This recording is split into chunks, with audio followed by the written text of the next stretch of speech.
मुख्यमंत्री डॉक्टर मोहन यादव द्वारा घोषित तबला दिवस के उपलक्ष्य में उज्जैन के देवास रोड स्थित शासकीय माधव संगीत महाविद्यालय में सुर, ताल और लय का अनूठा संगम देखने को मिला, जहां तबला वादकों को विशेष प्रशिक्षण दिया गया।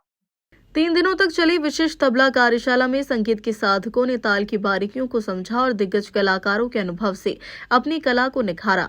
इस आयोजन में इंदौर की सुप्रसिद्ध तबला वादक पंडित उल्लास राजहंस ने विषय विशेषज्ञ के रूप में शिरकत की और विद्यार्थियों को तबले के तकनीकी प्रशिक्षण के साथ साथ वादन की सूक्ष्म कलाओं से अवगत करवाया। कार्यशाला के दौरान लगभग 60 विद्यार्थियों ने उत्साह के साथ भाग लिया, जिससे पूरा परिसर तबले की थाप से गुंजायमान रहा। शुभारंभ अवसर पर संस्कार भारती के अखिल भारतीय सहकोष प्रमुख श्रीपाद जोशी, महाविद्यालय की पूर्व प्राचार्य कालिंदी ढापरे, नगर की वरिष्ठ तबला वादक उमा शंकर भट्ट, राजेंद्र प्रसाद आर्य और रामचंद्र चौहान जैसे दिग्गज हस्तियां मौजूद रहीं। माननीय हमारे यशस्वी मुख्यमंत्री जी डॉक्टर मोहन यादव जी की घोषणा पे 25 दिसंबर को तबला दिवस के अवसर पे इन कार्यशालाओं का आयोजन किया जाता है, जो विगत 2 वर्षों से किया जा रहा है। संस्कृति संचालनालय मध्य प्रदेश शासन की तरफ से हमें ये सौभाग्य प्राप्त हुआ कि हमारे शासकीय माधव संगीत महाविद्यालय में हम इस कार्यशाला का आयोजन कर सकें।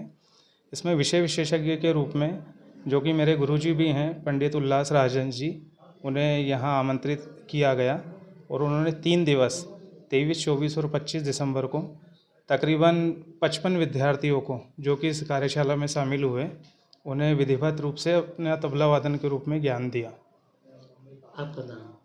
मेरा नाम शरद सूर्यवंशी है और मैं इसी महाविद्यालय में सहायक व्याख्याता तबला के पद पे कार्यरत हूँ।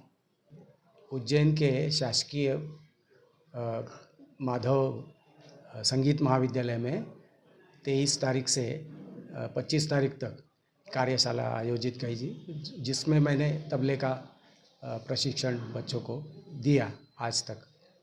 तो इसमें बहुत सारे संख्या में बच्चे शामिल हुए और मुझे जो जो चीज़ें उनको अच्छी लगी कि ये बताने लायक है, उनके काम की है, वो मैंने बताने की कोशिश की।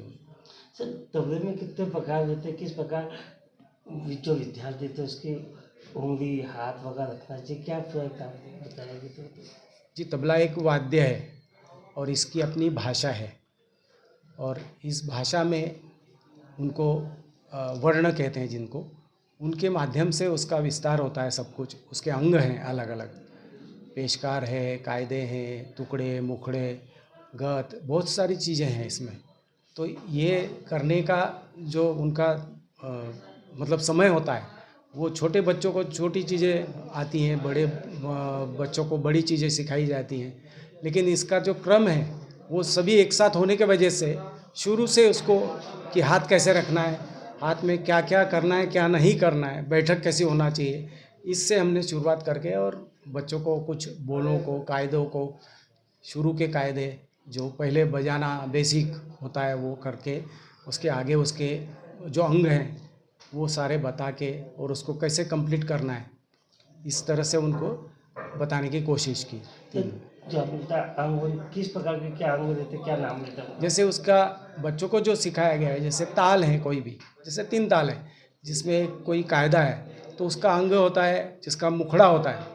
कायदा मतलब उसमें निश्चित बोल होते हैं, उस निश्चित बोलों का फिर भाग होते हैं उसके, कि उसके बाद दोहरा होता है जिसको दोहराना कहते हैं, उसके बाद उसके प्रकार, बल, पलटे जिसको कहते हैं, वो विस्तार उसका कैसे करना है, कौन से अक्षर से करना है, कैसे क्रम में जाना है, फिर उसका समापन मतलब जो भी प्रकार हुए उसका समापन तिहाई से होता है।